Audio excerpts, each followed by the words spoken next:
This is a Saskatchewan first. My name is Arlen Kurtz. My wife Lillian and I operate a grain and oilseeds farm at Stockholm, and I am Reeve, an APAS representative for the RM of Fertile Belt. I serve on the board of directors of APAS and as vice president. APAS is Saskatchewan's general farm organization formed in 2000 to provide Saskatchewan farmers and ranchers with a united policy voice.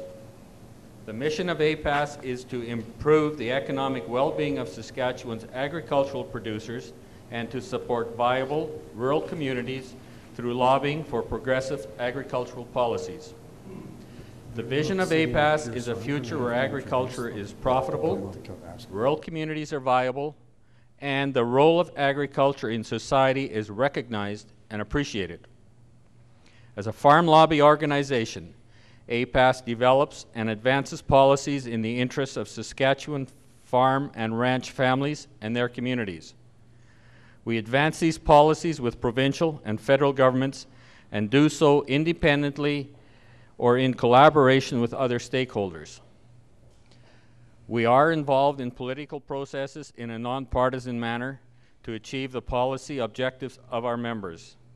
That is why I am so excited about today's events and the good turnout we have here for this debate. Today's event is a nonpartisan partnership between APAS and Agraville.com. Agraville.com is part of the Farms.com family of companies, a leading provider of innovative information products and services for the global agricultural and food industries. Farmers.com's mission is to be the essential partner to global agricultural and food industry customers by exceeding their expectations through technology services and solutions. Today's partnership between APAS and Agraville.com is a nonpartisan effort to raise the profile of agricultural issues in the provincial election and to provide a forum where the agricultural policies of the new Democratic Party and the Saskatchewan Party can be articulated, debated, and subjected to audience questions. Farmers and rural residents here at this town hall meeting, those viewing it over the web, and those who will view rebroadcasts can then judge which party best meets the policy needs of farm families and their communities. APAS very much appreciates the partnership with Agraville.com in this event and the sponsorship of Becker Underwood.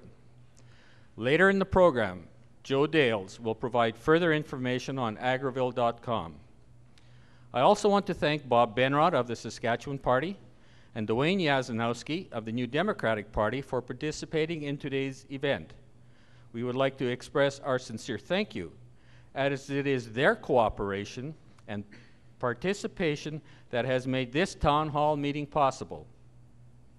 In determining the moderator for today's event, we considered several options and eventually determined that we had in-house capacity with experience and ability within APAS.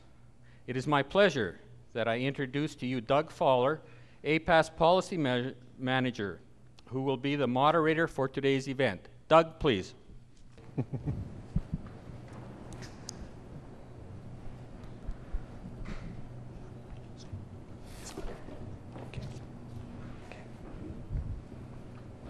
Thank you very much, Arlen, for your kind introductory remarks. Ladies and gentlemen, welcome to the first ever live webcast of an election event in the province of Saskatchewan. My first task, a pleasant one, is to introduce the participants for today's event. The Honorable Bob Benrod, MLA for Melville Saltcoats. Mr. Benrod was born in Kelvington and was raised in Saltcoats. He began his career in mining with International Minerals and Chemicals in Esterhazy. Following this, Mr. Benrod went into farming. At the local level, Mr. Benrod served as a councillor in the RM of Saltcoats for 7 years and then as Reeve of the RM for another 7 years. Bob was first elected to the legislature in 1995 to represent the Saltcoats constituency, now Melville Saltcoats. as a member of the Liberal Party of Saskatchewan. As one of the founding members of the Saskatchewan Party, Mr. Benrod served as a critic for agriculture, municipal affairs, and also as opposition whip. He was re-elected in 1999, 2003, and 2007. Mr. Benrod has 3 children and 4 grandchildren. It's my pleasure to introduce to you the Honorable Bob Benrod. Pleasure to have you. This is good. Representing the New Democratic Party is Dwayne Yazanowski, NDP candidate for Regina Northeast. Dwayne is a historian and political researcher in the NDP caucus office. He's a longtime supporter and active member of the New Democratic Party. He has held a variety of positions in the party, including treasurer for the constituency of Regina Northeast. He worked in the 2007 election campaign and as a volunteer member of the election planning committee for 2009 Regina Douglas Park campaign. For a number of years, Mr. Yazanowski worked as a historical research consultant for several different organizations, including the Government of Saskatchewan and members of the film and television industry. Most recently, prior to working as a political researcher for the NDP caucus office, he worked in the NDP government as a ministerial assistant to the Minister of Health. Born and raised in southeast Saskatchewan in the farming community of Lemberg, Mr. Yazanowski now lives in Regina with his wife, Jennifer, and 3 children. Please welcome Mr. Dwayne Yazanowski.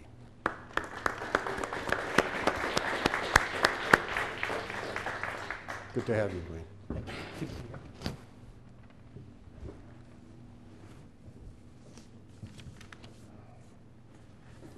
The Agricultural Producers Association is pleased to sponsor this event in partnership with Agriville.com, who is live streaming this forum to the public on its website. Thank you to Agriville. We are also delighted that 3 Saskatchewan media outlets are providing secondary coverage. SCN, Shaw 10, and Access 7 are providing a valuable service to the people of the province by making coverage of agricultural issues available to Saskatchewan voters during this election campaign. Thank you to all of them. The agenda for this afternoon is posted on the Agriville website and is included in the handout to those of you in the audience. The participants will provide 5-minute opening statements and 3-minute closing statements. Sandwiched in between is the meat of the matter, questions and answers about important issues facing Saskatchewan farmers and rural communities. The 4 topic areas identified in the agenda have come directly from a survey that APAS conducted in late summer among its RM representatives. These 4 areas, farm profitability, grain transportation, grain marketing, and business risk management, represent issues that came to the top in the responses we got from our representatives, and they reflect the challenges faced by farmers in the province. We will begin each of the 4 topic areas with a video question from a Saskatchewan farmer. The participants will have 2 minutes to answer. Then the studio audience will have an opportunity to ask questions within that topic area, and again, participants will have 2 minutes to answer. After each topic area has been covered in turn, we will have a longer open topic session when those in the audience will have an opportunity to ask questions in other areas. I ask the participants, Mr. Benrod and Mr. Yazanowski, to observe the time limits closely, since I will interrupt if you go over time. If the timer I have here goes off, you will have 10 seconds to finish your question or your answer to the question. As for the audience, your cooperation is very important when you ask questions. Everyone would like to get a chance to ask a question, so we cannot have long preambles. If you have an introduction to a question, please keep it very brief or I will interrupt. If you have a question, ask it. We want to hear from the party representatives. These are the people that came to speak to you today. We will now have the opening statements. Mr. Benrod, your opening remarks, please.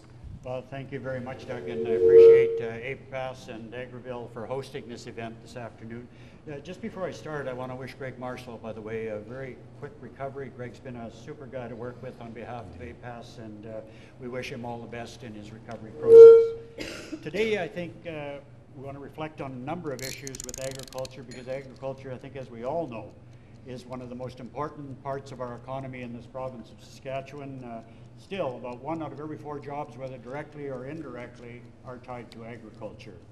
It's the foundation of this province, and I believe it will continue to be. We're very fortunate to have a large resource base that's doing very, very well right now, but agriculture is always going to be very important in the province of Saskatchewan. I think over the last 4 years, we've tried to work hard to work for producers right across, and farmers and ranchers right across the province. And with a number of the program changes that we've made and a number of the issues that we've tried to address. As everyone knows, over the last couple of years, we've had tough times in parts of the province. Last year through the central part of the province and up into the northeast, where flooding was a big problem and a lot of the crop did not get planted. Tough times for those producers last year. It's almost like the flooding area, or the area that was so wet, moved over to the eastern side of the province and down into the southeast, a little bit around to the west, and the same situation is there this summer. And you know, there's still a lot of areas out there that are very, very wet going into freeze up right now, and I think we're all concerned of where that's going to take us into next year. One of the reasons that we made changes to the crop insurance program this year is after the experiences that we had last year with crop insurance and some of the situations producers were in, is that we increased the crop insurance unseeded acreage coverage from $50 to $70 an acre. Now, I'll be the first to say, I know that isn't going to solve all the problems across the province when you have flooding to the extent that we did, but I think it should help producers get through somewhat of a very tough time. We also, over the last 2 years, through the excess moisture program, have paid out just in excess of $600 million with our federal counterparts that have come to the table, and we much appreciate that. I think everybody can appreciate it's negotiations that we work with the federal government on an ongoing basis. But when we need additional dollars like that, it's a process that we have to go through, and it doesn't come quickly, and it takes a lot of work on behalf of everybody involved, whether it's myself or the federal minister or the bureaucracies that are involved to put a program like that together. The other thing I think is what we saw in the last 3 or 4 years are 3 of the highest ag budgets in the province of Saskatchewan that were introduced on budget day. And I think that reflects some of the changes that we've made to programming and how high we value the ag sector right across the province. Crop insurance, for an example, this year the average coverage was $173 an acre, and I know that varies with producers and the coverage that they have taken and what the program is covering, but that's the highest coverage that we've ever had in the province. The provincial government share, of course, of that was $161 million, and knowing full well that the producers, the farmers themselves, pay a premium on that, and that has gone up, of course, and the federal government share has gone up, mainly due to the higher grain prices, and that's just a very good problem to have. I don't think too many producers out there would mind paying more, as we don't mind paying more when we're finally getting a little better price for the commodities that we're selling. One of the other issues that we really, I think, felt was important was the education tax reduction for farmers across the province. So with that, I'll leave that, and I think we can touch on some of the other areas as questions come forward. Thank you very much for your opening remarks, and well in time. Thank you. It's real. I'd like to invite you, Mr. Yazanowski, for your 5-minute opening remarks, too. Thank you.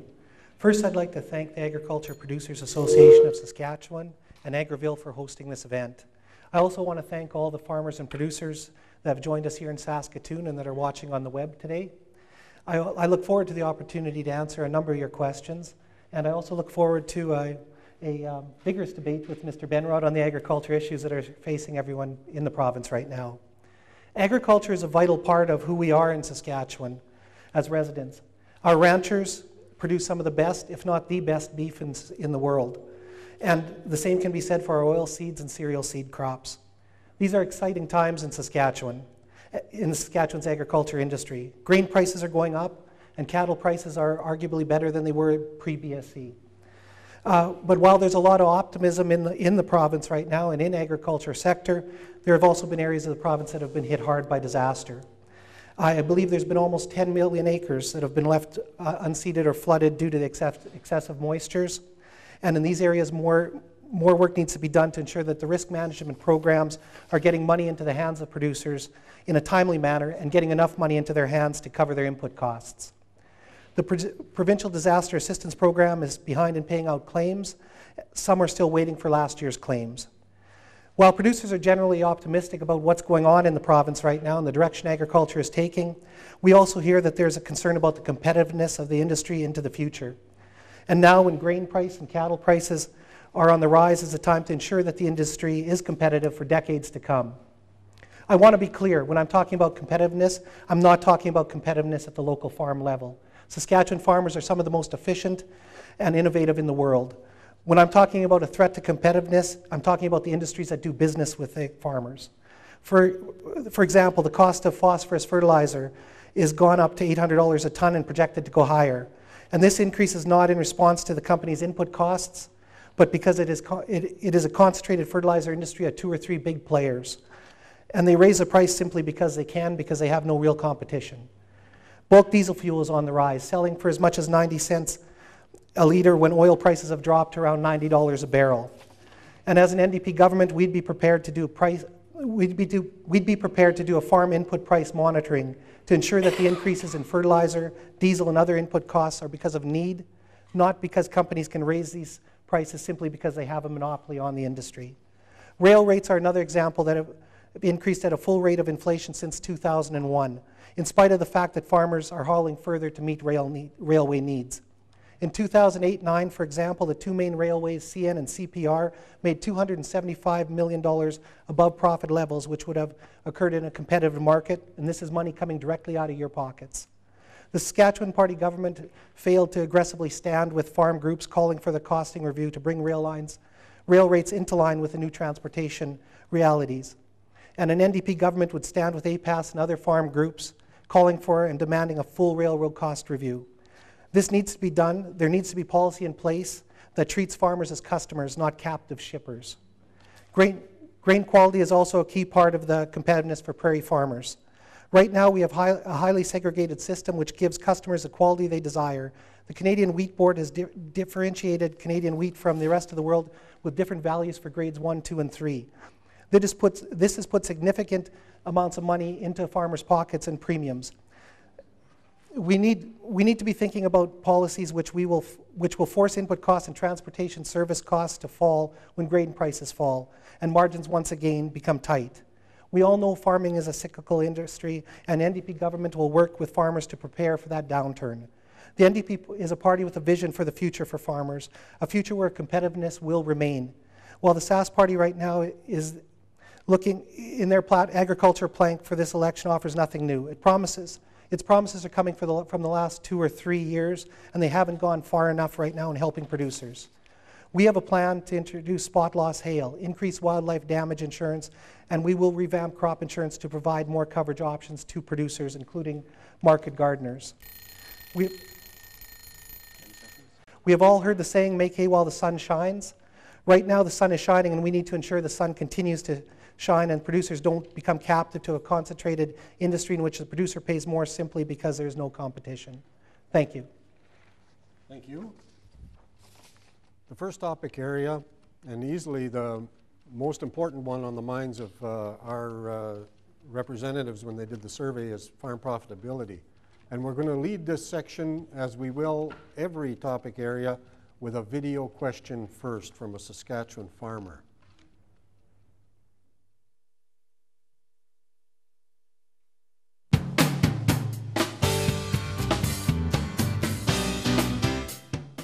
Hi, my name is Jason Johns. I am an APAS representative, and I farm in the Zelma area. To get things started, I have a couple questions related to farm profitability.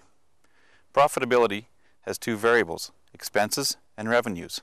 On the expense side, what would your government do to monitor and ensure that producers are not being overcharged for their major inputs, such as fertilizer and chemicals? And on the revenue side, what would your government do to ensure that producers are extracting as much revenue as possible from the food chain? The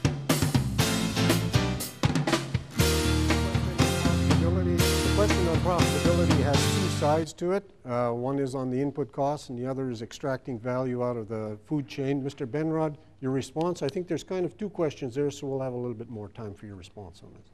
Okay, well, thanks, Doug, and thank you, Jason, for the question. I think important question. I think as we saw where fertilizer prices spiked upwards as soon as grain prices go up, we saw the input cost increasing. We saw fertilizer or fuel costs increasing as, of course, the price per barrel of oil goes up right across the world right now, and we're really dictated to producers what they have to pay.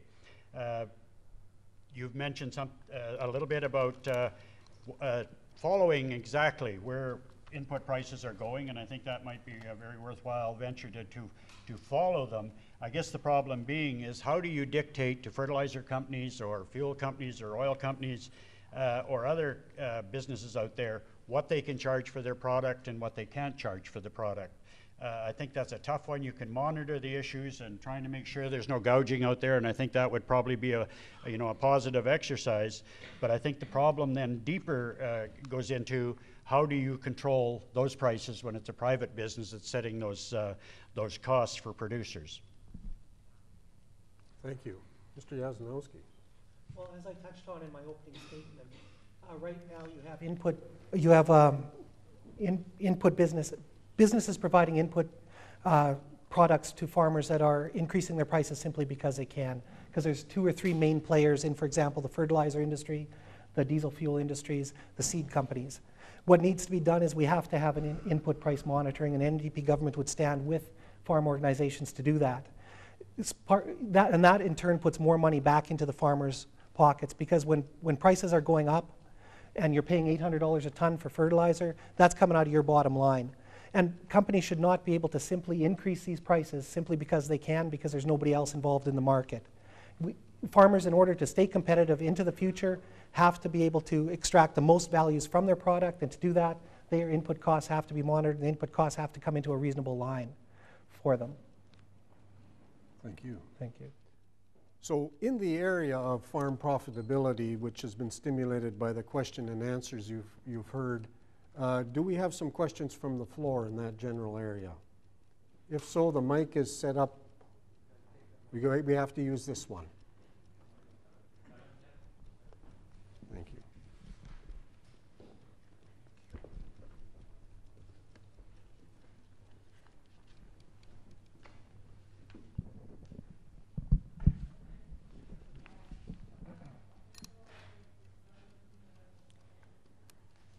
Hello, and thank you for accepting my question.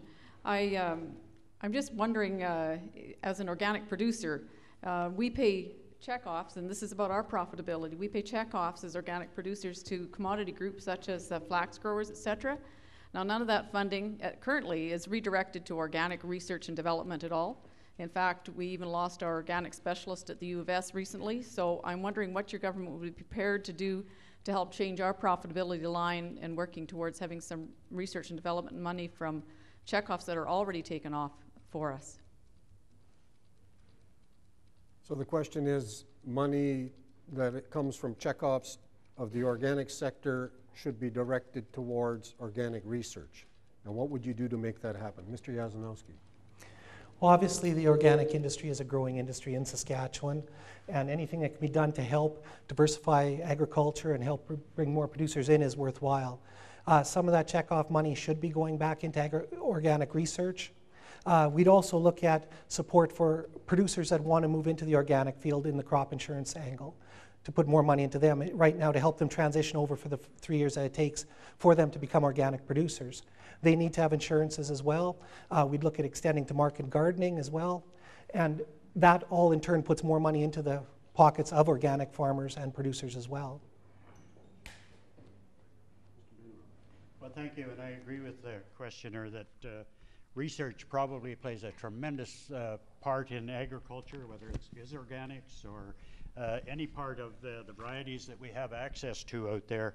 And I think we also believe that, and we've put some research dollars into that end of it, but we also have projects like the ADOPT project where we get that information out to producers after the research is done, and without that information being passed on directly to the producers, whether it's organic or other farmers or livestock producers even in the province, really that research is valuable, not being utilized to the greatest degree it could be.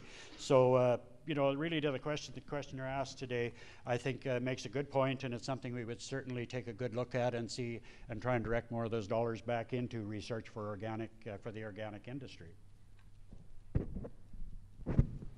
Thank you. We have another questioner here.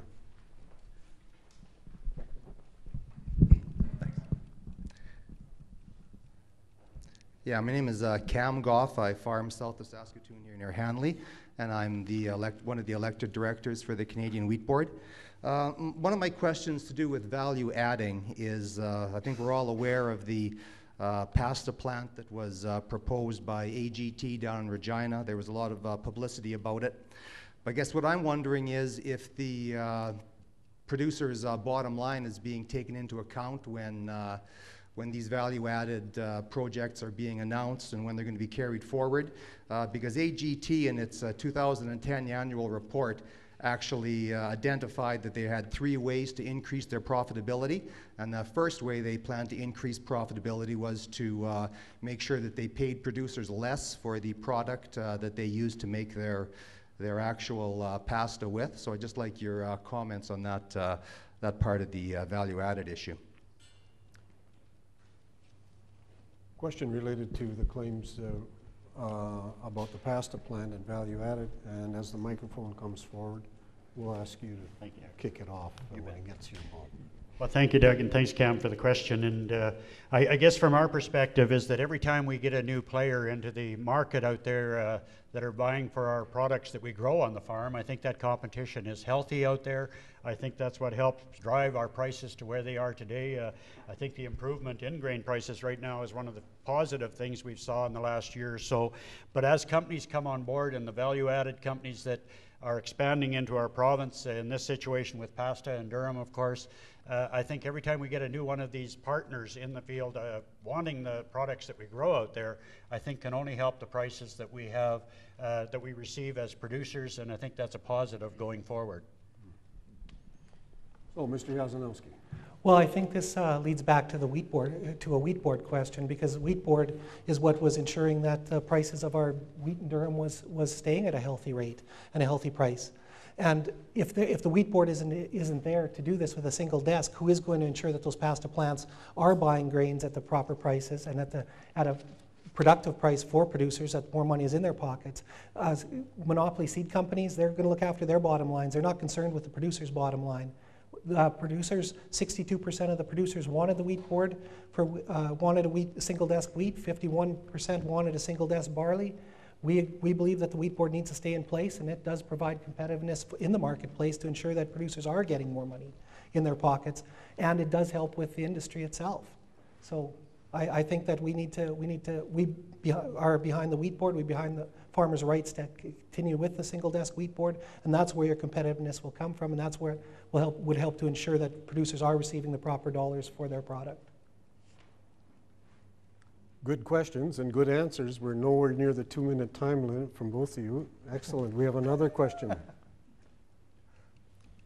Good. Thank you, Mr. Chair. I'm Neil Kettleson with the Saskatchewan Pork Development Board. My question refers to agri-stability and some of the risk management programs that are out there. And I'd first of all like to congratulate the government for bringing the administration of that program home. We hear some very good things about the new process and the contact with farmers and their ability to get the files handled quickly. I guess when we think about the livestock sector and the pork sector specifically, in terms of agri-stability, it's been an extremely valuable program for us in the last 3 or 4 years and kept a lot of our producers producing. The issue for us is that we've gone through some 3 or 4 very difficult years, and we don't have any reference margins left. And so I'm wondering if there's an alternative or some thoughts in terms of what the parties might do to address that issue to help us in case we went into another downfall. So in reference to the specific program you mentioned, what measures could be taken to assist the hog industry specifically? Hog and or livestock. I think the beef sector is in exactly the same situation. Okay, thank you. Mr. Yazanowski.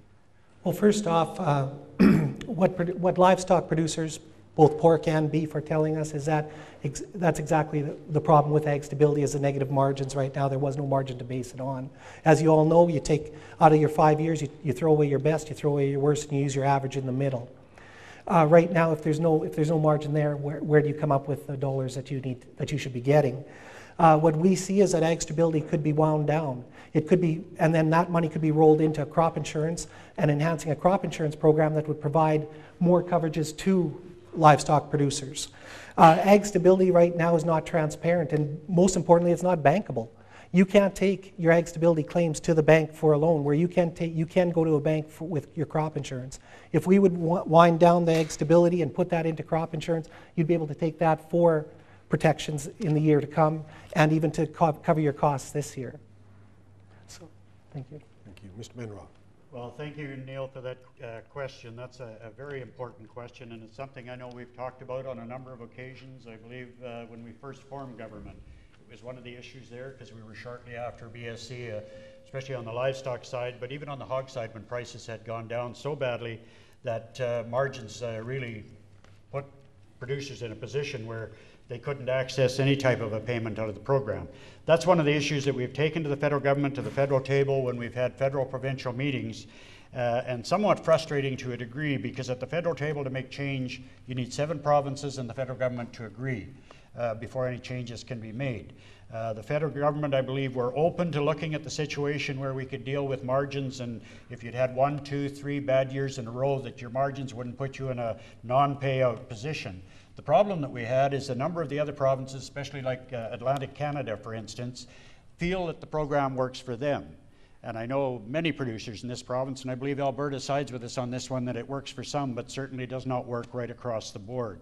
One of the reasons that we brought Agri-Stability Administration home to Melville right now, because there was applications in there for 4, 5, 6 years when the federal government was processing these applications, which in some cases the farmer could be out of business or completely in dire straits out there and still waiting for that form to be processed.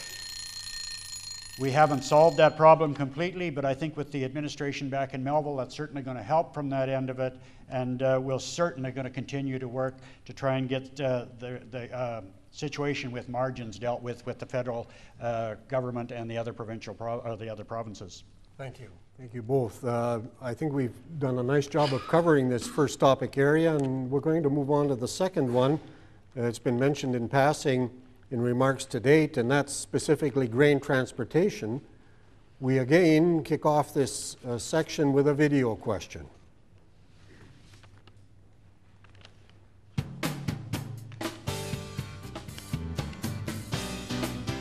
Hi, my name is Tim Coulter. I farm in the Briarcrest area. I am the president of the Producer Car Shippers Association of Canada. I have a question to the panel on grain transportation. The TRAFCON study has documented that railways have overcharged producers up to $7 a ton under the rail freight revenue cap. That's $100 million a year out of the pockets of producers. My question to the panel would be is what would you as a government do to address this issue with farmers?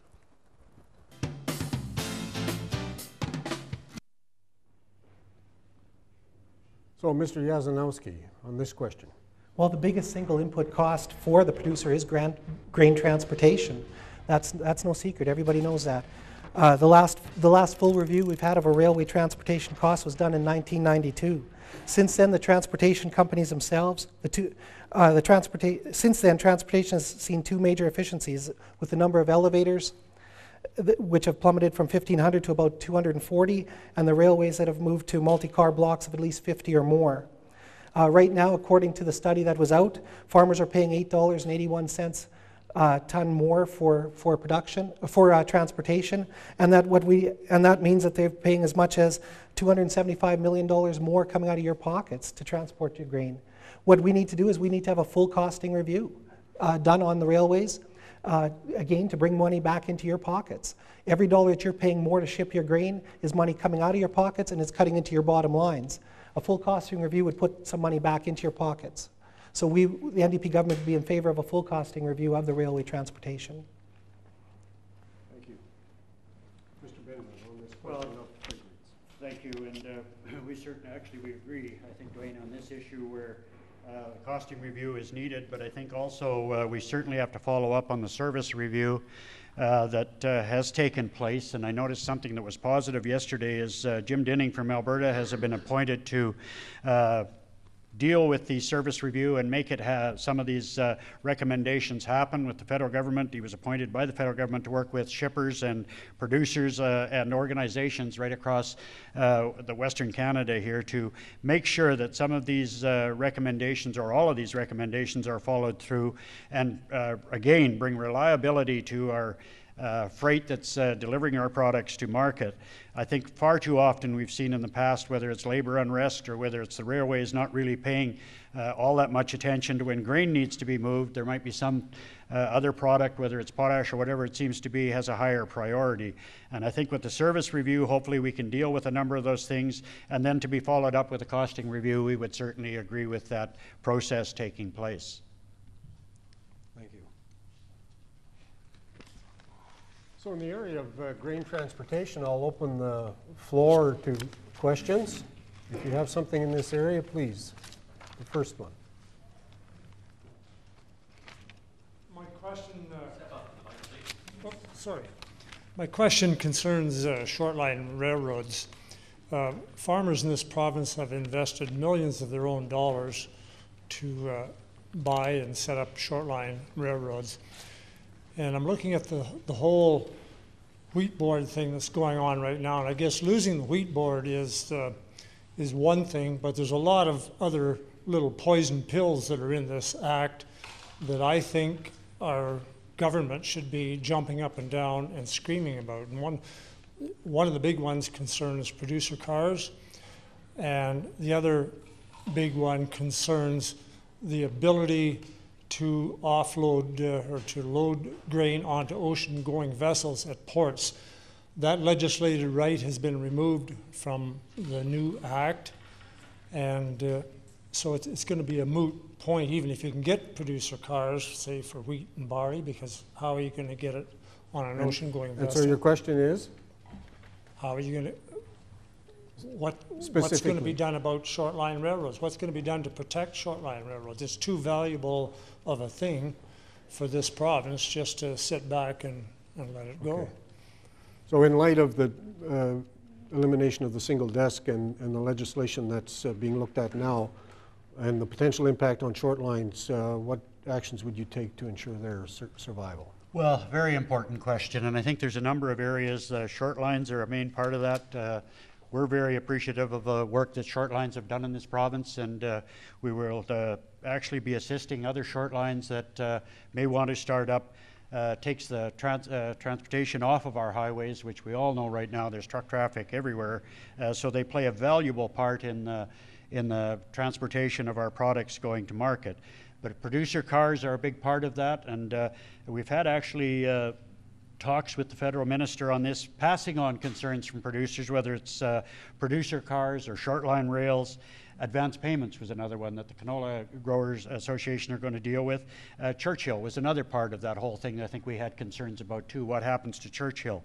We've had, the federal minister has made a commitment to us that they will be working on farmers' behalf here to make sure that they're protected in this situation. Maybe going back to what I had talked a little bit about before with Mr. Dinning being announced as someone representing us from the West on that panel to make sure that these agreements are stuck to by the railways and backed up, that short lines can deal with the railways and set up service agreements with the railways and not have to really put them out of business in the meantime because they can't establish these. So the federal ministers has made that commitment to us. I know there's a lot of the details that have not been worked out yet, but we're going to be following up very closely and watching that producers, that on behalf of producers, that the short lines and the producer cars and all of the situations that producers are probably very concerned about out there, that they don't lose those opportunities. Mr. Yazanowski. Thank you. Well, the service review that was conducted and the 2010 study that has been conducted shows that without doubt, railway costs, farmers are being overcharged for their grain transportation. There's no doubt that we need a review that, and also that with the demise of the wheat board, we can't answer what's going to happen to producer cars or short lines. Nobody really knows. I would suspect that they are going to go by the wayside as well. Producer cars themselves provide almost $1,200 worth of value to a farmer.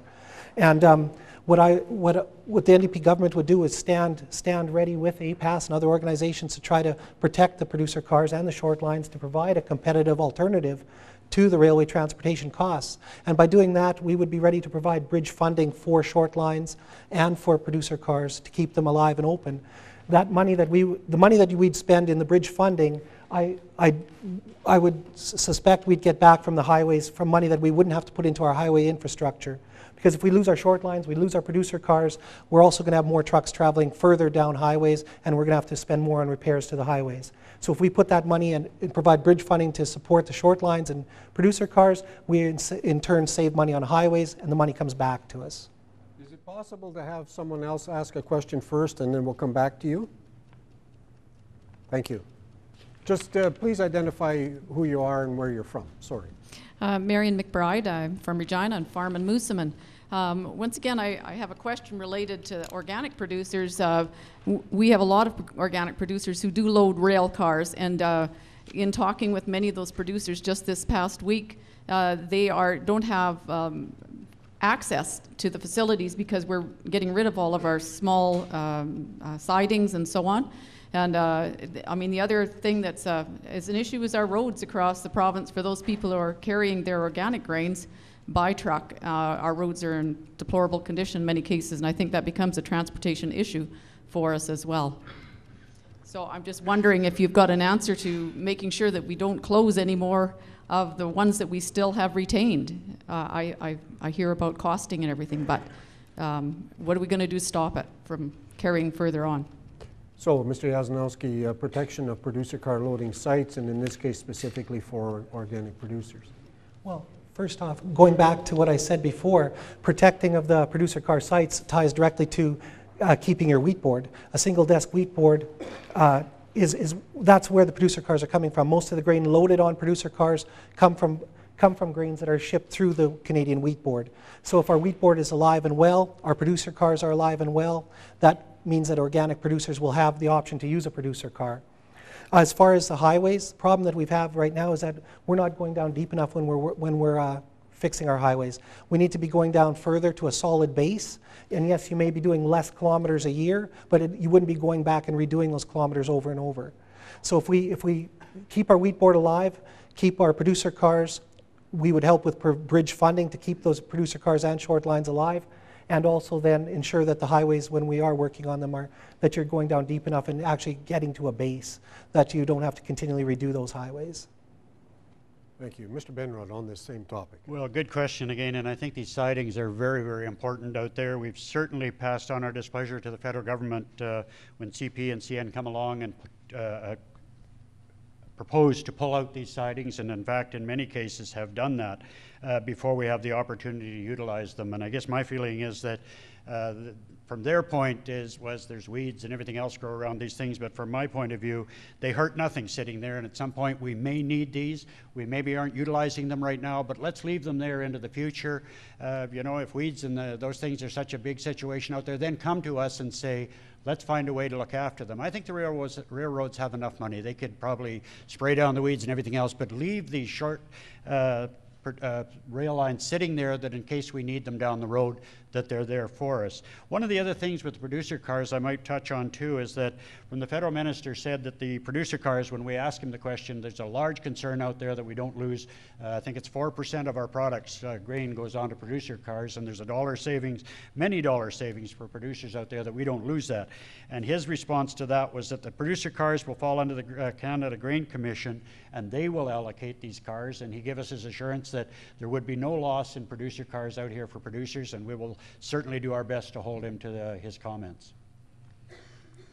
Thank you for keeping your supplementary question to now. Could you introduce yourself and where you're from? I was going to do that. I'm sorry. I That's apologize. My name is Don Scott. I live at Garrick, Saskatchewan, and I'm one of the owners of the Shoreline Railroad there. Sorry, that's not for you yet. And I guess probably the heart of my question really was the fact that the provision for loading rights at terminal ports has been being taken out of the Act.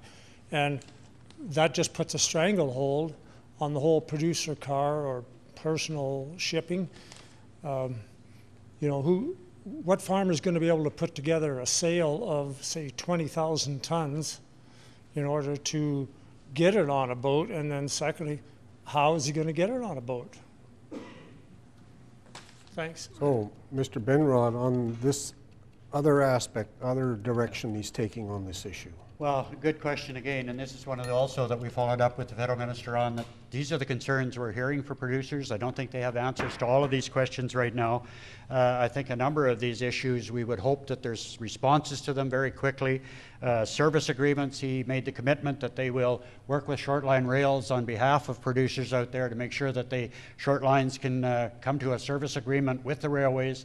But I think our response to was that, then there needs to be some teeth in it, whether it's right in the legislation where we would like to see it, that you're protected out there as short line rails and have some clout should the railways not give you the opportunity to form a service agreement with them. So on your behalf, we certainly will be following up with that and have already actually, but we'll be trying to do our best to hold the federal minister's feet to the fire and make sure that that happens.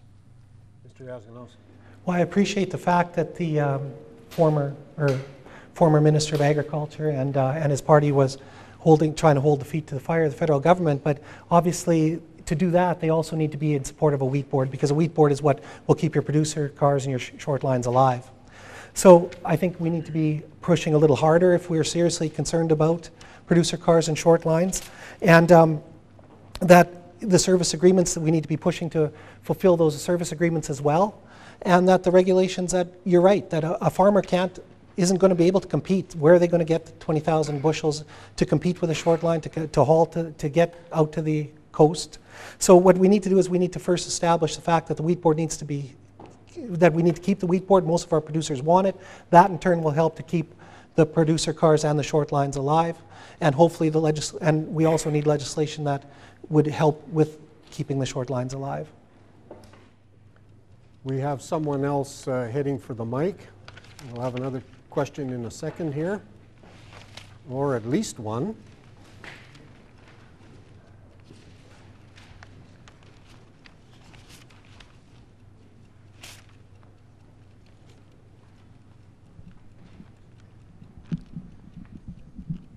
Mr. Chairman, could you I have a introduce supplementary yourself? question. Could you introduce yourself? I'm sorry. My name is Roy Atkinson. I have a supplementary question for the minister. I have here a letter signed by Mr. Wall, who supports the elimination of the Canadian Wheat Board. Now, seeing that he represents the government of Saskatchewan, I would like to ask Mr. Benrod if he could give us the results of a cost-benefit analysis of eliminating the Canadian Wheat Board. What's the benefit and what are the costs? I'm certain that Mr. Benrod has made certain that this happened, and they have that information. Well, thanks for the question, and I guess in the same respect, the Canadian Wheat Board told us for many, many years out there that Hold they're it, hold getting... it. Answer my question. No, he will. That's his answer. Canadian Wheat Board has told us for many, many years, back into the 1940s, that they're getting the best price possible for our product. But how do you or I know that that's happening when there's no competition in the market for our wheat, barley, or durum? It's not there. There is no competition. What many of the producers are saying, and especially young farmers across this province are saying, is that we'd like the opportunity to market our own grain. And that's been our position right from day one. We're not saying you have to eliminate the Canadian Wheat Board. They can function to the best of their ability. In fact, I would think and I would hope that they would start to turn their sights on that, how they can survive without the monopoly and carry on, because what they are is just another competitor for our products. So I think, the situation out there, the end of the world is not going to come when the wheat board monopoly is moved.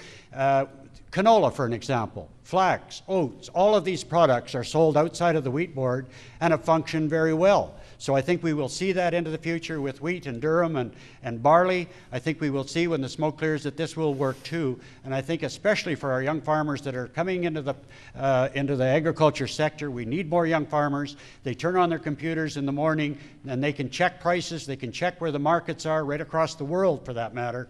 And I think these are the people we have to open the wheat board up a bit. We aren't saying do away with the wheat board. We're saying a dual marketing system and having choice to market your grain where you want is where we should go. Can you just hold your next question? We're into the new topic area, and I appreciate the segue. This has introduced it for me, but we have another question from video, and then we'll be into the grain marketing third session. So in this topic area related to grain marketing that we've now introduced, we have a video question.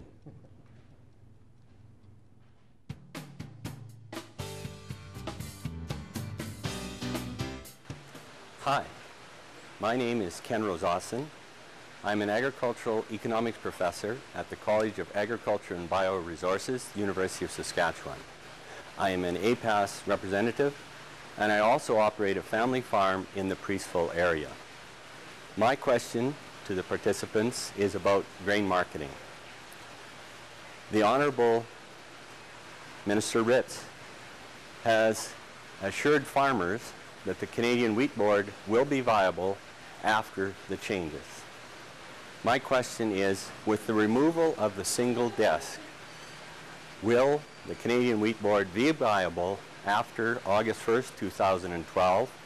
And if so, what changes are required to make it viable?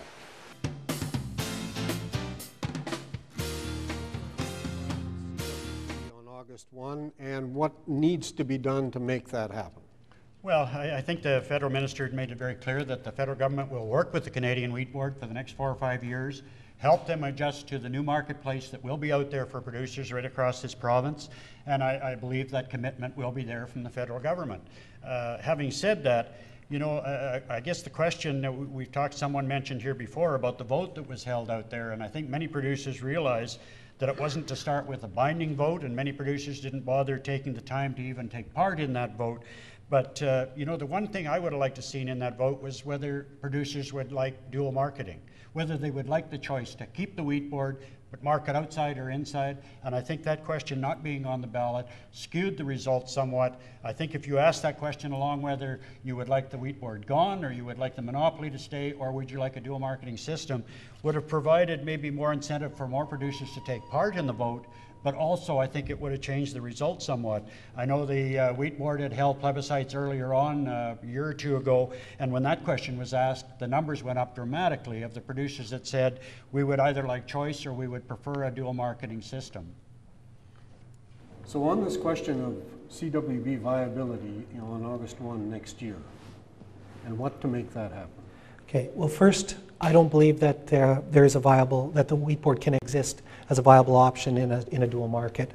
The Canadian Wheat Board is first and foremost a marketing agency, and it has few other assets. Its most valuable asset is the fact that it's a single desk. With the clout of a single desk, the Wheat Board can guarantee delivery of specific quantities and qualities of grain to customers in over 70 countries where it does business. It's the world's largest marketer of wheat and barley with over $5 billion in annual sales, and no private company can compete with that. Taking the single desk advantage away and making it compete in a dual market system effectively handcuffs the wheat board, taking away its marketing advantages and taking away its effectiveness to get the best deal for farmers. Right now, because it has been able to create differences in its grades of wheat 1, 2, and 3, we have premiums that are being paid back to farmers to the tune of almost $500 million a year. And the recent plebiscite that we have just had showed that 62% of our farmers want a single desk wheat and 51% want a single desk barley. I would believe that a number of the farmers in the room here and in the province would like to know why the Sask Party was in favor of a single desk for 2 or 3 major potash corporation companies, but they're not in favor of a single desk for our farm producers. Thank you both for that. I'll get to your supplementary, but we have someone else at the mic with a question related to grain marketing. Okay, I don't know if, you know, a lot of you are probably... Introduce yourself, please. My name's Kevin Whip from Saskatoon. And one of the things that I wanted to point out is that many believe this Canadian, you know, what's going on with the wheat board is the biggest policy change in agriculture since the Second World War. One of the things that we know that's going on in Ottawa right now is they're enacting closure every step of the way. It's right now in a legislative committee. Closure is being brought to that process on Thursday evening. They're allowing 5 minutes of debate per clause in the new act. But it's obvious, you know, one thing that we've seen here is Mr. Benrod and the Sask Party government has a lot of outstanding questions related to producer cars and short lines. How can they in good conscience not oppose or not ask this federal government to slow down this process if they were really interested in getting the interests of farmers when they actually have time and aren't busy farming? There would be a consultation process that would be carried out through the winter, and a lot of input would come straight from farmers out here in the West. How can this provincial government sit back and watch this happen in Ottawa, a major piece of legislation be shoved through Parliament while they're going to wait till after the legislation's passed to ask the really hard questions? So that's the question. Question of timing and inaction here related to the federal government decision. Mr. Yazanowski. Well, first, I think it's fairly clear that the NDP is in favor of keeping the single desk because farmers want the single desk. We believe in the farmers' right to that. You are the producers. You're the ones who take the risks out there right now. And if 62% of you want a single desk wheat marketer, you should have a single desk wheat marketer. And I agree, it's a very good question. How do you wind something down that has been a major part of our industry and our sector without answering the hard questions, without telling people what's going to happen to their producer cars, to their short lines? What's it going to cost to wind down the administration of the wheat board? What are you going to do with the people that are going to lose jobs with the wheat board? How are you going to get those premiums back into the pockets of farmers? How are you getting $500 million back into your hands? I don't think anybody can answer those questions right now, yet the wheat board's being wound down. Our provincial government, who represents our producers, needs to stand up strong and say, answer these questions, show us what's going on with the wheat board, and then come back to us and tell us what you're doing with it. But give us the information that we need to make that decision. Thank you.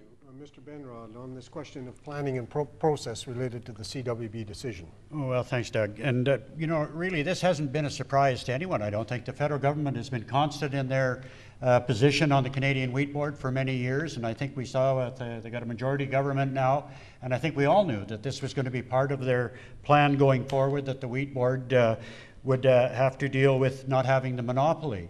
So I don't think that part's any surprise at all. I guess the one thing that we're not talking about here today is the producers that also on the other side of the coin would like to have that choice out there to, number one, market their own grain. I mean, these are the people that have the input costs. It's their land. They take all the risk.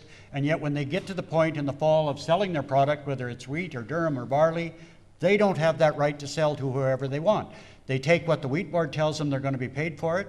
They're told how much they can sell, and they're told when they can sell. And what I'm hearing from a number of producers out there in the province is saying, we would like that option of being able to find a market for our own grain. If the wheat board stays in existence and that's the best market we can get, great. But if it's not, and some of the private companies out there want to pay us more, when we want to sell it, that's the opportunity that many of the farmers in this province feel that they should have. So there's, you know, issues on both sides here today, and there's questions that we can't answer because this is a federal issue, but I don't think that this was any surprise that this was coming from the federal government. Thank you. Mr. Atkinson, did you have a supplementary in relation to this topic area? Oh, okay. There was another questioner, please. Yes, Cam Goff again from Hanley, and once again, just to make sure you know, I am one of the elected directors of the Wheat Board. I guess there's a couple of things that Mr. Benrod, you might be unaware of, I'm not sure, but the questions at the plebiscite were the ones that were decided by APAS, CAP, and RAP in 2006. Those are the questions that the Wheat Board used in its plebiscite.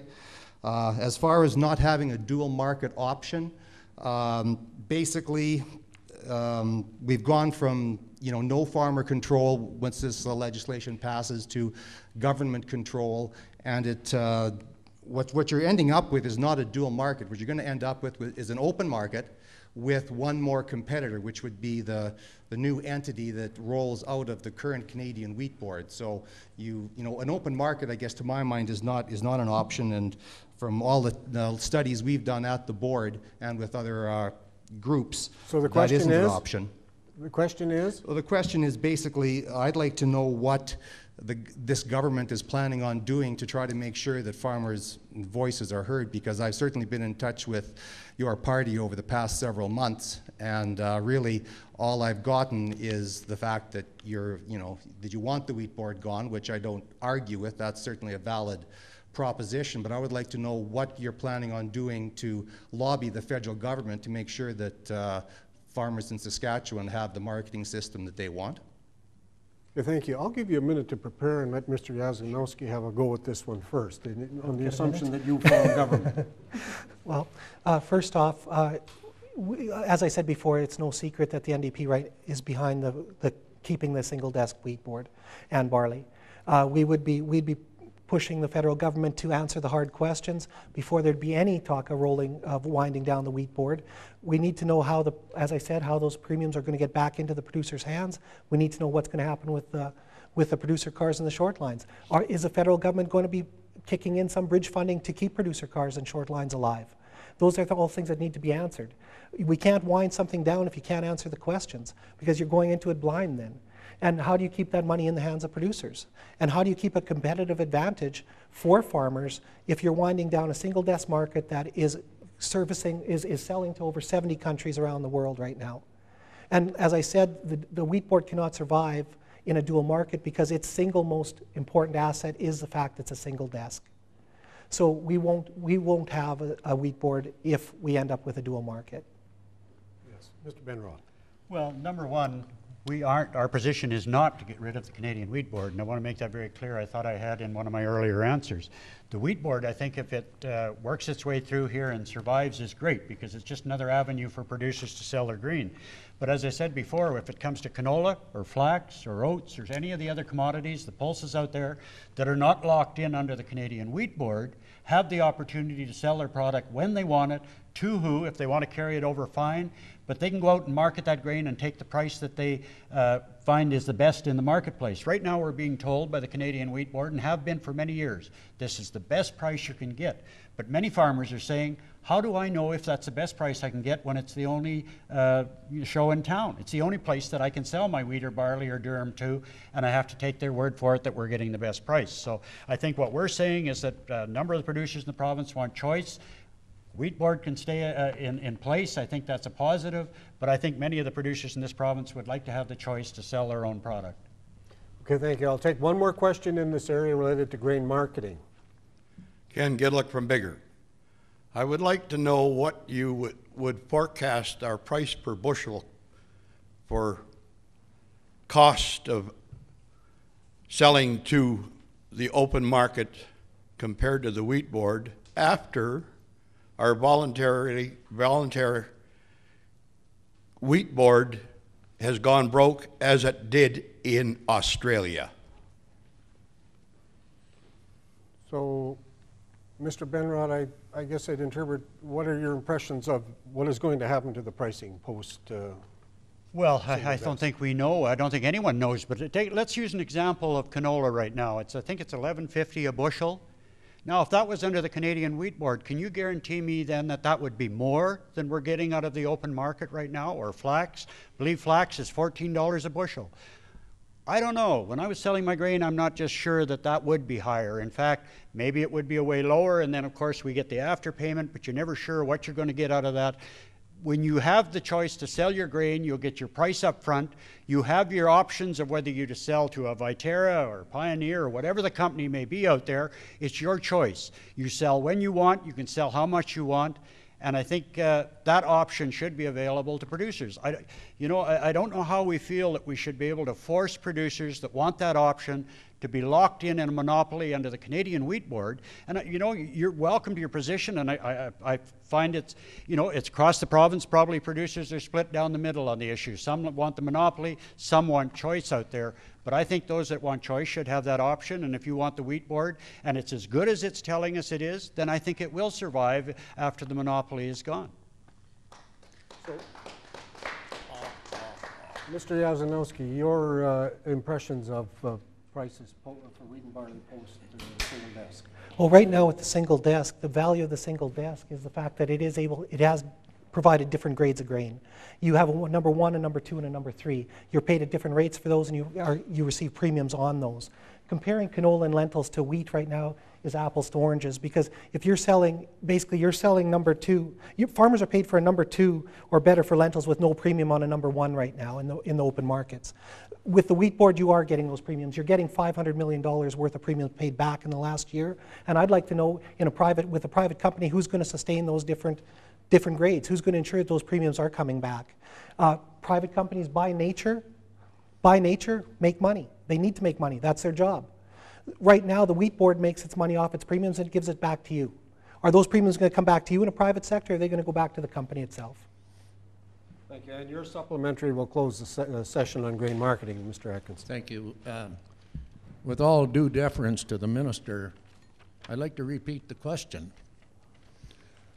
I'm certain that responsible people would do an analysis of the benefits or lack of benefits of the Canadian Wheat Board as it exists today before they would make a decision to change. I want to make 2 more points. I, as a farmer, can buy back from the Wheat Board if I can find a market that returns greater. And on our farm, we do that once in a while when it pays. So to say the Wheat Board doesn't permit that is an error. So the question then, Mr. Benrod, is I think related to what information do you have in terms of cost-benefit analysis that's been done with respect to the existence and elimination of the Wheat Board? Well, we haven't done a cost analysis, so what do we compare it to, Mr. Atkinson? And the one thing you just touched on, a really good point there. You talked about having the opportunity to buy back your own grain. Why on earth would you have to buy back your own grain in a free world, in a democracy like we have in Canada? Well, let me give you the answer. We find that there's more power when we're together than when we're apart. And when we talk about selling to private companies, we don't sell to private companies. We sell to transnational corporate entities, of which you can put them on your one hand. And they have the power in the market, which we don't have without the Wheat Board. Thank you. Mr. Yazanowski, on this point related to information about cost-benefit analysis for the Wheat Board. Well, again, I'll reiterate the fact that if you're going to wind down an institution that's been here for how many years, you should be answering these questions. It markets to over 70 countries. It provides premiums. It has different grades. Somebody needs to be able to pick up that slack if the Wheat Board isn't doing that, and who's going to do it? If we're marketing in the open market, our grain's going to be going through 2 or 3 big companies, 4 big companies maybe. And none of those companies have the ability to market to 70 different countries and provide those different types of grains and qualities and quantities. So where's that going to come from? Who's going to be doing that? How's that going to be sustained? And as I say, if you're winding it down, you should at least have the answers before it's wound down. It's putting the cart before the horse to close something down without knowing the answers and the effects of what's going to happen to the industry by doing it. Thank you. Thank you for the questions and the responses in this area. We're going to move along to the fourth and last predetermined topic area. We've touched on this a little bit earlier also. It's related to business risk management, and again, we have a video question to start it off.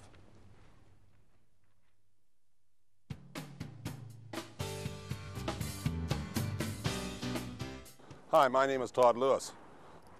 I'm a director for APAS and farm south of Regina near the community of Gray. My question for today's participants concerns business risk management programs for producers.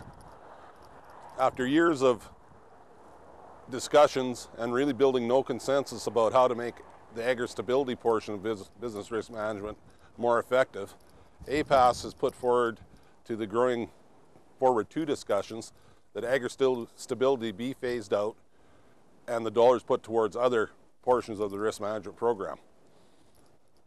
What are your feelings about agri-stability? Should it be kept or phased out?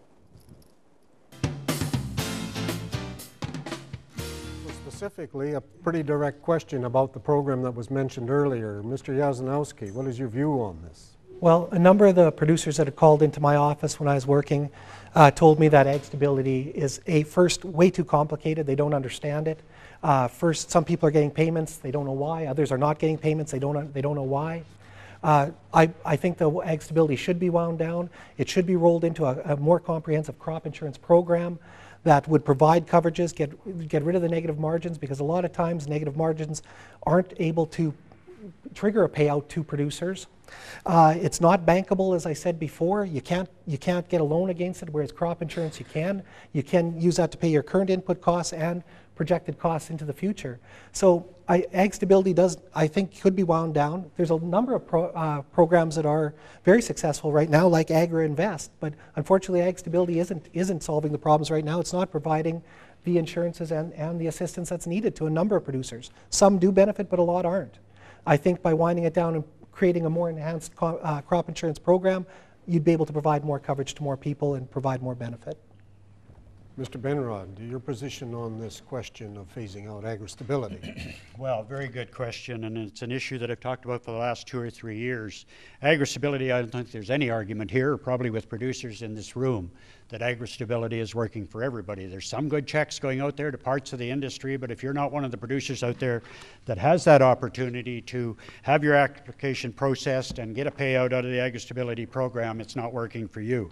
So I think I'm very much on board with what the questioner has asked here today, have taken that to the federal table on actually 2 years running now, and we will continue to promote that. I think if we had a crop insurance, we've made a number of improvements to crop insurance, but if we had a vastly improved crop insurance program where the reliability on that program was there, and then on the livestock side, if we could design, and I think we could work together to kind of put together, whether it's a price insurance program or some type of a program somewhat similar to crop insurance on the grain side for the cattle producers, agri-stability could be replaced. But I guess the problem, unlike the NDP when they came to power in '91 and canceled the GRIP program, we don't want to be canceling the ag stability program until we have something to replace it, and to do that we need the federal government's agreement, but we also need 7 of the provinces in this country to agree to those changes. So it's a bit of a frustrating process, but we will certainly keep pushing that envelope to try and get changes, or to actually do what the questioner had asked us here today and put those resources into crop insurance and a program for livestock producers. Okay. Thank you. In the interest of time, I'd like to take one questioner more in this area. Is that, or, well, I see 2 at the mic. We'll take 2 questions in this area, and then we'll get on to the open topic at the end. Craig Douglas, Saskatchewan Cattlemen's Association. As we heard earlier today, the cattle industry in Saskatchewan experienced substantial losses due to excess moisture conditions in 2010 and then again this year. The Saskatchewan Ministry of Agriculture announced an intensive livestock operation environmental program which will help repair and rebuild infrastructure that was damaged by excess moisture. However, the program benefit was capped, with the result that it penalized larger operators. If your party forms government, will it commit to industry support programs which do not penalize larger cattle producers? Mr. Benrod. Well, thank you, and good question, and I certainly understand the situation. A cap was put on the program because we have X number of dollars to access for all of the programming. As you know, for the excess moisture program this year, about $250 million for the federal and provincial governments. Also, millions and millions of dollars going out to the PDAP program. And previous to the $250,000 for the feedlots, and I know it's not adequately making the large feedlots satisfied with those amount of dollars, because of course we know your expenses can go up dramatically. Now the smaller feedlots, I think we probably agree on this, that would be adequate for them. But the problem we have is the amount of resources that we have to deal with situations like the flooding that we've had across the province for the last couple of years, and situations like that. That is where the cap come from, because we have access to a certain number of dollars to deal with these situations. Mr. Yasinowski. Well, I think first what's really important here is to realize that, and I believe some people don't, or at least some of the people that provide the programming and create the programming don't realize that calves are crops for cattle producers. And we need to ensure that cattle producers receive fair compensation if they lose a crop or lose a calf. And it's no secret, the NDP, our leader was calling for $100 to $150 a head payment for cattle operators. The need for that when the industry was in trouble here. And I think we also need to be realizing that the programs that are in place right now, while they assisted, didn't go far enough.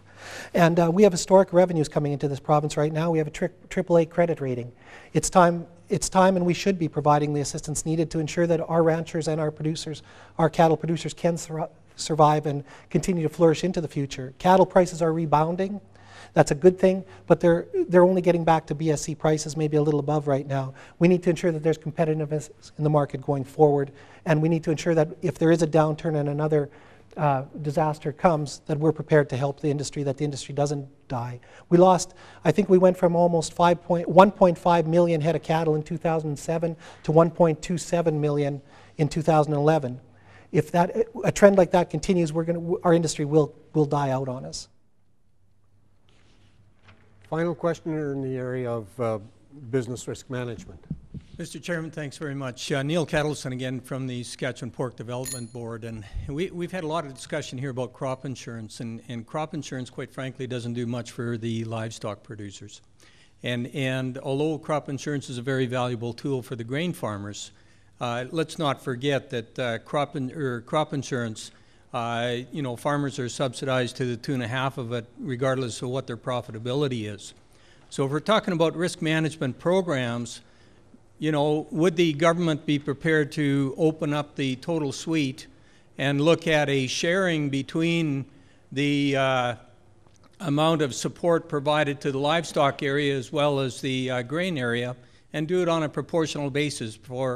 As we believe the grains and the livestock are complementary to each other. When one's down, the other's up. But I think we need each other, and so we would really like to see a balanced economy in this province from an agricultural perspective, both grains as well as livestock. It's an interesting question. We can't design the program today, but on the principle you've identified, Mr. Yazanowski? Yes, an NDP government would be willing to look at something like that. But I think there's other things that need to be done too for the cattle industry. We need to look at the Alberta cattle insurance marketing and look at bringing that in. I believe that the Sass Party is considering that, but we also need to extend that out to the cow-calf herds as well. Another thing that we need to be doing is looking at our processing, developing processing plants. We had XL Beef that closed right now. And if those processing plants come into existence, they need to be federally inspected so that we can do interprovincial trading, so that we are able to move our processed meats further around the country instead of just either in the province or to our neighbor. So there's a number of things that need to be done to ensure that the cattle industry stays healthy. One of them being looking at what you mentioned, sir, and the other being a cattle insurance program and a federal inspection on our processing plants. Thank you. Mr. Benro. Well, that's a good question, Neil, and I know we've talked about this before, and the same on the cattle side. The same issue, it comes up quite often, that the livestock industry doesn't feel they're getting their fair share of support compared to the grain industry, and to a degree they're probably very right. That's why I think that we did, shortly after we were elected, we came out with the $90 million loan program for cattle and hog producers. I believe, Neil, you were there that day, and I made that request, and we did that. In 2009, we also came out with the $71 million for the cattle and hog industry in this province. Why I mention that is because I think your point is a very valid one, that if we had a program in place for livestock producers, as we do with crop insurance on the other side, there may not be the need for ad hoc as often. From a government perspective, that would make our job a lot easier, but I think it would make your industry a lot more viable. So I think it's something we're certainly going to work with you. We have in the past on different issues, and maybe there's a program that we can design together, put together, and get the federal government to agree to take a good look at it. Just like one of the previous questions said, maybe it's time to take a look at agri-stability, and it's not working. There's millions and millions of dollars going into that program. Maybe we could divert them into a program such as you're talking about, and you would get your fair share out of that, and it would be there on an ongoing basis, as crop insurance is for the grain side. I think there's more improvements that we can make to the crop insurance side on the grain side, and we hope and continue to do that. We'll work with producers, but I think you're right. There's probably something lacking on the livestock side at present. Thank you. Now, let's move into the final session, open topic. If you have a question related to something else in terms of agriculture and rural communities in this province, please go to the mic, and we'll see what you have on your minds. The first question is from? My name is Les Henry, and I'm the APAS rep for the RM of Dundurn, but this question has nothing to do with anything other than the dirt under my fingernails. And it's farmland ownership. Grant Devine got elected in 1982 because Blakeney was going to have the government owning all the land. We don't have that problem anymore, but we got foreign corporations lining up. And my question to the two candidates is what awareness they have of this, and I don't want any policy where they're going, but what I'd suggest that everybody in the audience here and they and all listening do is go home and put Maxcrop, M-A-X-C-R-O-P, into Google and see what comes up. And if it doesn't scare you, it sure scares the hell out of me. So I want to know what words you might have about foreign corporation ownership of our 45 million acres of Saskatchewan farmland, that if we don't have that, we haven't got farms. Mr. Benrod.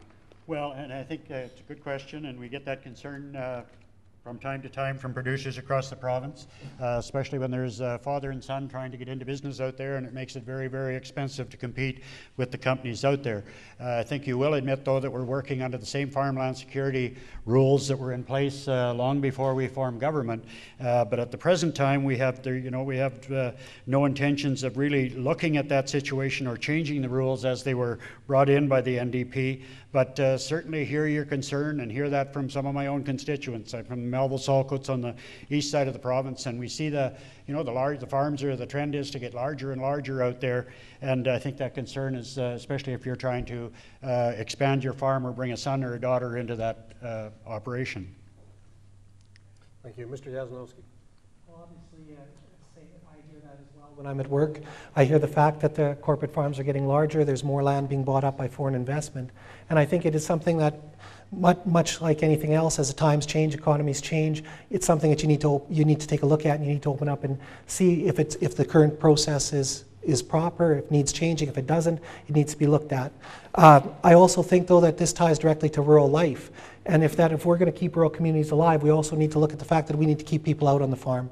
And instead of having one person farming corporate lands, maybe we do need to look at having a little bit smaller farmers, at least, that you keep schools open, you keep communities open, businesses stay open in rural Saskatchewan. So there's a lot of questions to be answered around this issue, and there's a lot of things that need to be done to look at the fact that maybe the current process isn't right. But again, it's something that needs to be looked at and that we'd have to open up and take a look at.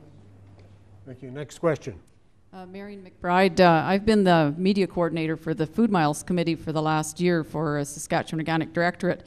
And as such, I've come across statistics that are a little bit alarming, and that is that we are only eating 3%, other than potatoes, 3% of our own produce in this province. We export 96% of our food and import 96% of the food, and I'm a little concerned because I'd like to eat good food. We seem to have regulations that are counterproductive for developing value-added production. We don't have a storage and distribution system here in the province. All of those would be essential. I know we have a market gardener here sitting amongst us.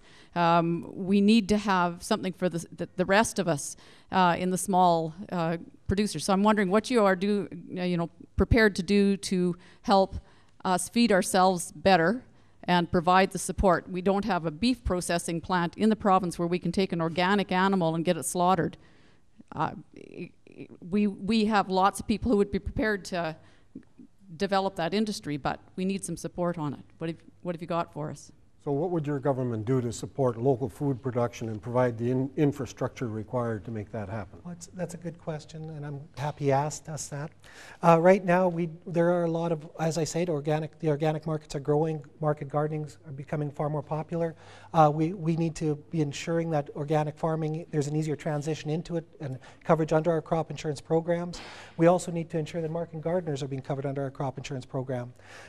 Self-sustaining and using our own food in our province is a benefit to us. There's, for example, we could be using our own foods at our correctional facilities and keeping them here as one example of where some of our own produce could be going to keep an industry like market gardening and organic foods viable. And we also need to look at helping to provide support to market gardeners and organic farmers to ensure that they also are being able to compete in this market. Mr. Benrod on this question. Well, thank you, Doug. And again, very good question. We're so reliant on our export markets around the world. for the products that we have here in this province. I think it's, you're right, dead on. I think it's 96-97% of everything we grow we export around the world, and we see, there's a positive side to that. We see that right now with the world population growing and our prices improving somewhat, but it certainly would be nice to be able to take more advantage of the niche markets such as the organic or the market gardens, who are providing another good service right across this province. And I think the public is really starting to buy into that. They want safe foods. There's nowhere in the world that we have safer foods than we do that we grow right here in Saskatchewan. So I certainly agree with all the comments that you made there, and we would certainly work into the future if there's anything we can do, whether it's removing regulations that are in your road, and we've tried to do that in so many areas, and they're burdensome to business out there. But if they're interfering in your industry, I think if we should be fortunate enough to form government again, I would certainly sit with you, and we would try and remove any of the impediments we possibly can to help your business prosper and survive into the future. Okay, thank you. I have 4 questioners, probably going to go over time, but I'm going to endeavor to get you all in. Please, next question. Good evening, good day, gentlemen. Thank you for taking our questions. In May 2010, the Sask government passed a greenhouse gas reduction and climate change legislation, and we've been waiting for regulation ever since. The Alberta farmers have been enjoying this aspect since they created the market years ago. Saskatchewan's also been proactively sequestering carbon in the soils through no-till management practices. What will either of you do as Agricultural Minister to ensure that Saskatchewan farmers have the opportunity to sell these offsets to provincial markets and raise the prices like our Alberta neighbors have gotten? Mr. Benrod. Well, thank you, and good question. And right now, as you know, I think you know this, but environment is the lead on this issue. Of course, we have input from agriculture too. But I think it's very important. We know what Alberta's situation is over there, and it's not a fair playing field between the 2 provinces. We're certainly going to work towards that from the agriculture department's end here. We're having our input into environment when they come up with how they're going to deal with the offsets and make us more comparable to Alberta, but make us, as farmers out there, who I think have been one of the most probably environmentally friendly businesses, let's put it that way, across the country right now, whether it's zero till or minimum till, whatever the situation is. And you, the producer, have got, well, really next to nothing payback for what you've done for the environment. So hopefully that the input we have into our environment is coming with this, and the input that your organizations have had will make it a much more closer playing field with what Alberta has to offer to their producers, and that you won't be, the improvements that you're making will not be forgotten, and into the future you'll get some reimbursement for that.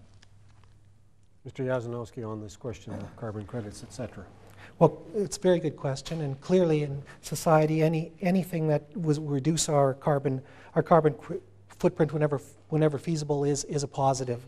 The NDP is in favor of carbon credit trading, and it makes good economic sense to decrease emissions with the least damage to the economy while you're doing it. So but we also feel that any program instituting and we also feel that any program instituting carbon credit trading should have retroactivity, such as Alberta has, and that we also believe that that retroactivity rate should be set at an adequate rate that compensates farmers for the carbons that they have been storing to date. So we also believe too that if we can create this and monitor this and ensure that the credits that are being traded are viable, we can do that possibly through crop insurance, through an existing ministry, so that the transition into doing it is easier and more efficient, less costly. Thank you. Thank you. I'd just like to say, my name is Garrett with Farmers North America. Sorry about that, gentlemen. Yeah, thank you for that. Next question. Murray Heidelbaugh. I've been doing some research on rural population, and based on Ministry of Health records, between 2009 and 2010, 35% of the population left the rural municipalities, and 9% left the rural villages. This is happening as food production, processing, and distribution is being concentrated into fewer and fewer hands. My question is, what initiatives can we expect from your government to ensure we have a healthy agricultural economy at the community level in this province, one that is not dependent on insurance and program payments? Interesting question. Mr. Yazanowski. Well, I agree that the rural population has been declining.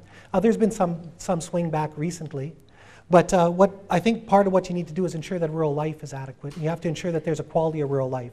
That includes things like health care. And I'm happy to say that we made an announcement of community access hospitals to try to keep health care in the area. I think also you need to look at daycares in rural centers.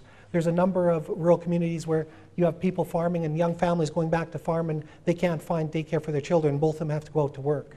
You have to look at the fact that you need to keep your schools open and work to keep those open. And part of that ties back to the foreign land ownership. If you have more corporate farms and bigger farmers, you have less population, you have less children going to school, you have less schools. So part of keeping rural Saskatchewan alive and well and getting population back there is ensuring that there's a quality of rural life there as well, and enhancing that quality of rural life with things such as childcare, education, healthcare.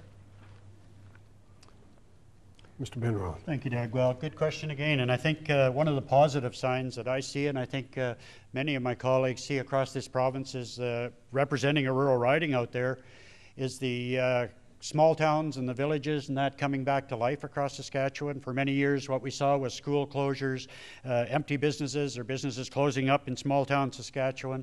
And I think we're seeing that trend changing right now, where probably 3 or 4 years ago, some cases you couldn't give a house away in small town Saskatchewan. And now what you're seeing is some of those same houses are going for $100,000 or more out there, and you couldn't even move them a few years ago. I think the other positive sign to where we see population growth in this province and the economy going so good right now is that school closures are slowing down, and what we're starting to see is our kindergarten classes, the numbers of kindergarten kids are increasing, which bodes well into the future for the K-12. I think there's so many good signs out there in rural Saskatchewan right now, and I think with, we've just started to see that trend start to change, and I think down the road we're going to see most of our small communities, if not all of them, benefit from the economy of this province going forward. Okay. Next question, please. Hi, my name is Jeff Simpson. I farm southwest of Bigger at the little town of Berthilda. Question for the panel is, there's a lot of producers who had concerns over the last number of years regarding the accuracy of weather, the availability of the information. There's been cuts to Environment Canada. That is a valuable tool in a farming operation, as well as other businesses across this province. I was curious what your government's or the view of your parties would be on expanding the weather service out there for producers and other businesses. The weather data gathering network in the province, where are we going? Well, very good question again, and actually we've talked to, I know Greg Marshall and I have had that conversation on a number of occasions, and some of the other APAS directors, that this is an ask that we're getting seen more and more lately, and we'll certainly look at that.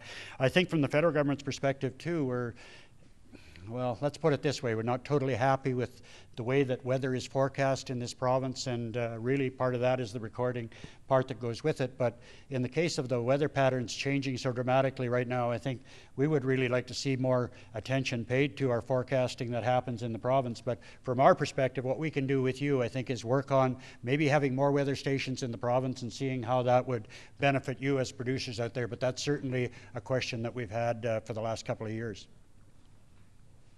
Very good question. Obviously, weather, especially in this room, is very, very important to your industry and your livelihood. You need to know what the weather's going to be tomorrow to know what you're going to do today. And in order to do that, I believe right now that the weather network is administered through crop insurance, and that's where they get their information from. I think it should be made public. It should be expanded out that the public can see what the projections that crop insurances are using with the weather network, and that in turn helps producers. More information that producers get, the better off they are. So like I say, obviously in order to know what you're doing tomorrow, you have to know what's going on today, and we need to be able to expand the weather networks for you, and that's something we would definitely look at doing, because that's going to be a benefit to you as a producer, again, hopefully putting more money in your pockets as you can project and see what's happening tomorrow, the next day, and the day after that as far as weather trends that are happening in the province. Another question. Yes, Cam Goff from Hanley. I guess just in regards to this gentleman's last question, APAS, I believe, is aware of this. I'm not sure about Mr. Benarod. And the Wheat Board started a program with weather stations about 3 years ago, basically putting over 600 stations currently across Western Canada, which are linked together under WeatherBug, and they're certainly continually expanding that network. And that is something that is in danger with the coming legislation. But anyway, just so you're aware of that. But my question is basically mostly addressed to Mr. Benarod. But while I'm aware that your government supports the destruction of the Canadian Wheat Board, which I know you made a comment that you don't really believe it's going to be gone, but from what I've seen at the board table, whatever is left after the marketing ability of a marketing agency is gone. It might be the same in name only, but that's going to be about it. But you don't seem to be willing to support the farmers in this province having a vote. And I guess my question is basically, do you support the democratic right of farmers to decide on their marketing agency through a vote? Well, thank you again, Cam, for your question. And then we're back to the same topic. I think you realize, and I realize, that that was not a binding vote that was held by the Canadian Wheat Board, and that's what I heard back from many of the producers across this province who didn't even take part in that vote. And for as far as you got up in your preamble to your question said we want to get rid of the Wheat Board, I reiterate that we do not want to get rid of the Wheat Board. The Wheat Board can stay and function. I think it would be just an added market for our products out there, along with the other companies that would purchase our grain. I mean, I go back to talking about canola and flax and pulses and all the other issues that we have around them, and they're one of our most lucrative crops that we have in this province. So, for some to say that this will be the end of wheat or barley or anything like that, I don't think at this time we would even have a clue how this will affect the industry out there. Our prices might be that much better, but we've never known that since the 40s because there's never been competition with the Canadian Wheat Board. The Canadian Wheat Board tell us that we're getting our best price we probably can around the entire world. But I have nowhere to compare that to, nor you or any of the other supporters of the Canadian Wheat Board. So I think with what Mr. Ritz is doing, we're going to find out how that's going to work. And again, there's many of the young farmers in this province want that opportunity, and that's our position of the Saskatchewan Party, that we feel that they should have that choice along with the Canadian Wheat Board. We have no problem with the Canadian Wheat Board as long as our producers have the choice to market their grain where they see fit. On this question of farmers deciding through a vote. Well, first off, I'd like to go back just a second to one of the comments that was made on the ag stability. I believe Mr. Benarod made the comment that we shouldn't be removing ag stability unless we had something to replace it. Well, the SAS Party is prepared to support a dual market system for the Canadian Wheat Board, which will eventually lead to the possible demise of the Wheat Board without having the questions and answering the questions of what's going to replace what the Wheat Board does. To your question, Cam, yes, the Saskatchewan NDP is in favor of the democratic process and in favor and believes in the fact that 62% of Saskatchewan farmers vote in favor of a single desk wheat and 51% vote in favor of a single desk barley board. So yes, we believe in the democratic right of the farmers. They are the producers, and we believe that it should be followed. Okay, I think we'd be prepared to take one or two more, if there are any. I see someone is interested in another question. If there's anyone else who's got something on their mind, maybe one more, and we'll call it a day. Thank you, Mr. Chairman. Roy Atkinson. I'd like to ask the minister this question. Is he prepared, or is he not prepared, to follow the same principles of democracy that is used in voting a member of the legislature, the member of parliament, to be elected? Would he apply that to the election or a vote by the producers on the Canadian Wheat Board, such as we just had, in which we had 62% of those voting in favor? Sounds like the same question.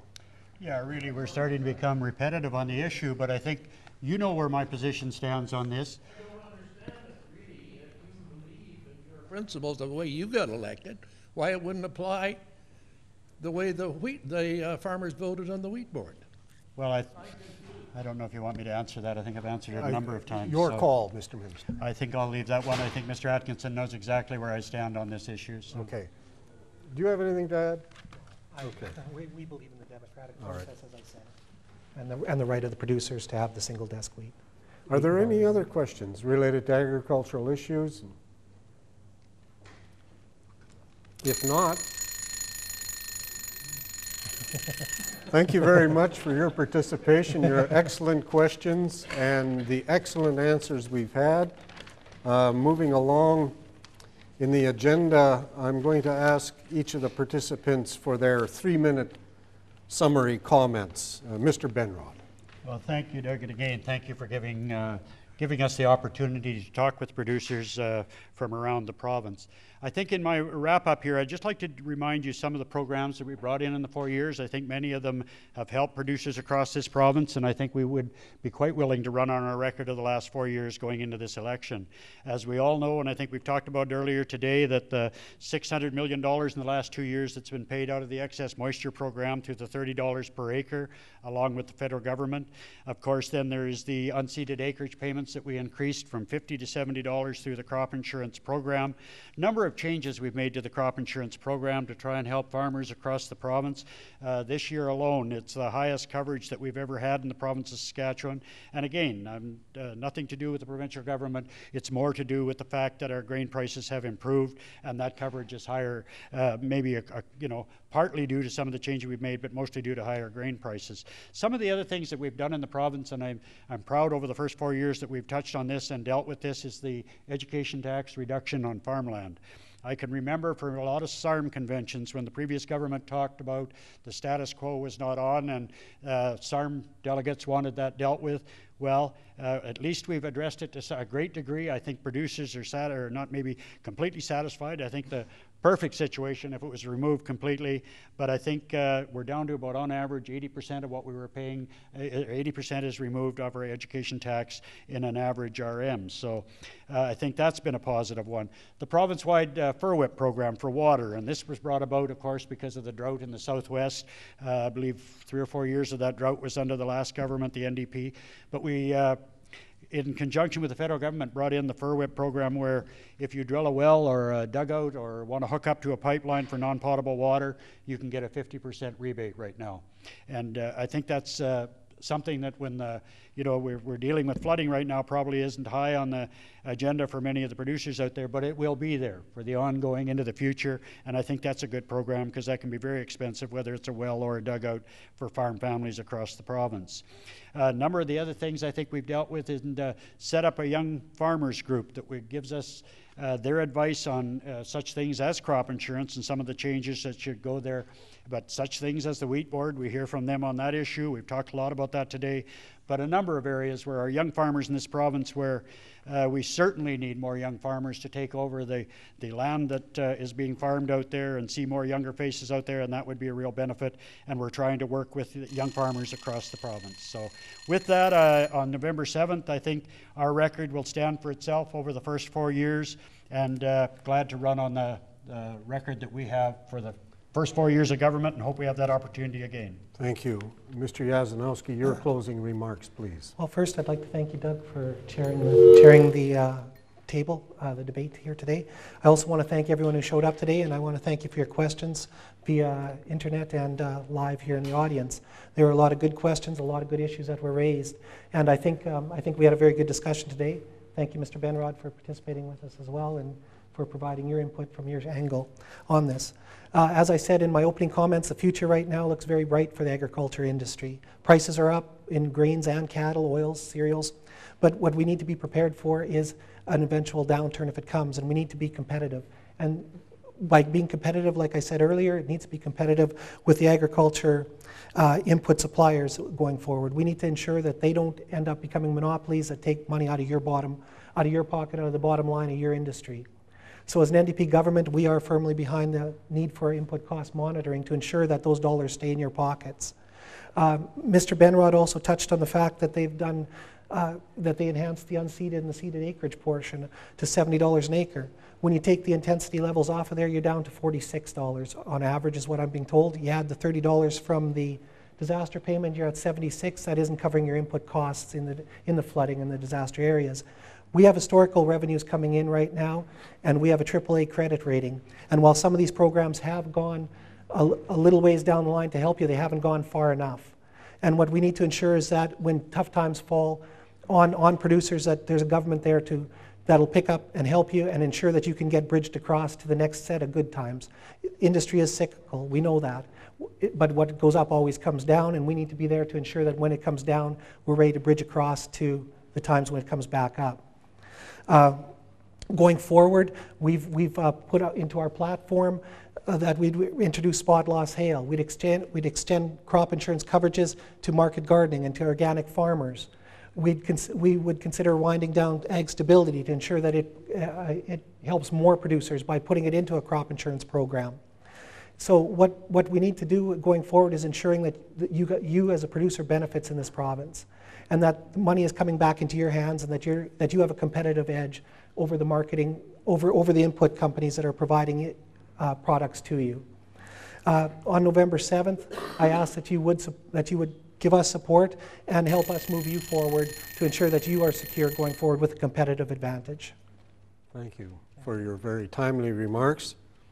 And to give us some closing remarks and perhaps a bit more flavor to everyone of the really important role that Agriville and Farms.com have played in partnering with this event and making it happen, I'm pleased to introduce to you the Senior Vice President and Director of Farms.com, Mr. Joseph Dales. Joe has been involved for more than 25 years in agri-marketing and management and has management experience with leading companies such as Pfizer and Syngenta, BASF, and so on. And as part of Farms.com and its senior management team, Joe oversees the planning, communication, and implementation of the company's business strategies. His primary strengths are in innovation and business experience within the agriculture and food industries, an extensive network of producers in agribusiness, and his superior strategic leadership. Joe is passionate about a number of key issues in agriculture, including innovation and technology adoption, leveraging business management techniques, skills development, improved risk management, HR development, and so on. Joe has a HBSc and a master's degree in business administration. He's on the board of directors of several agricultural and technology associations and companies. I'm pleased to introduce Mr. Joseph Dales. Thank you very much. I really want to thank the candidates for a lively debate, and you as well, Doug. I think we should give them a real round of applause. I'm not sure there's anything better than taking an afternoon and talk about the issues of agriculture. It's a great industry. I think we all love it. I'd also like to thank the APAS team for all your hard work and for pulling this off. We're really pleased to have partnered with you on that. We had a sponsor. Becker Underwood was a great sponsor to help us underwrite some of this, so we want to thank Becker Underwood, a great company here as well. And as far as Farms.com and Agriville, we're really pleased to help out. So it was a real pleasure being here, and thank you very much.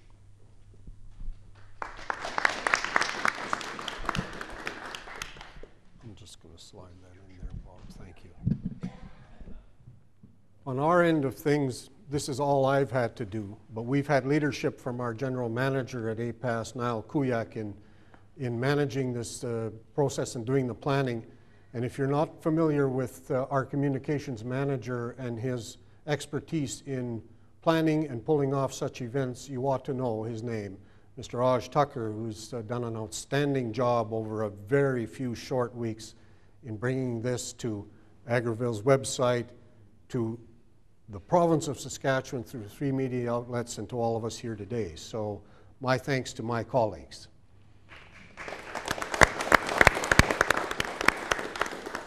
You know, at APAS, we really do take our policy role seriously. We believe in representing the interests of farms and ranches and rural communities in this province. And there's no better time to do that than during an election campaign. So we are pleased to be able to work together with our partners in bringing this event to you. My thanks to Mr. Benrod, the Minister of Agriculture, and to Mr. Yazanowski for your willingness to come out and answer the questions directly as you have. Thank you to all of you for coming today, and I have a small token of appreciation for each of them. It's quite a nice glass elevator, old-time shaped, with the APAS logo. Mr. Benrod, thank you very much for your participation today. Likewise, a paperweight for you, Mr. Yazanowski. Thank you very much. Thank you very much for being here today. And thank you to our viewing audience and all of the people who were responsible in making this available through their technical expertise to Agraville and their website. Thank you all. Thanks, Doug. Yeah, you bet.